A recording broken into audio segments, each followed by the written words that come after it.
পানির ক্ষরতা দুই ধরনের হতে পারে, একটা হচ্ছে স্থায়ী ক্ষরতা, একটা হচ্ছে অস্থায়ী ক্ষরতা।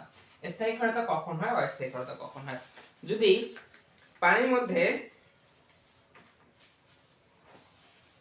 বাইকার্বনেট আয়ন থাকে, ক্যালসিয়াম বাইকার্বনেট হতে পারে, সোডিয়াম বাইকার্বনেট হতে পারে, তাহলে এই কার্বনেট আয়নটাকে বা বাইকার্বনেট আয়নটাকে যদি আমি হিট দেই, এটা হচ্ছে কি অস্থায়ী ক্ষরতা।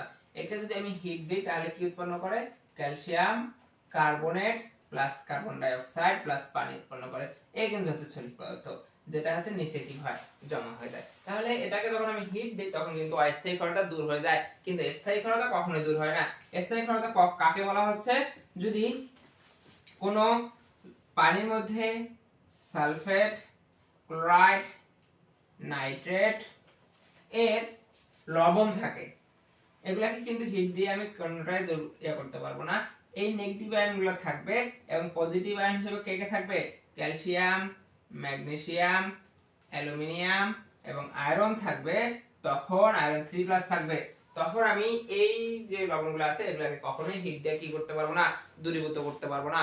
তখন এটাকে আমরা বলবো কি? স্থায়ী ক্ষরতা।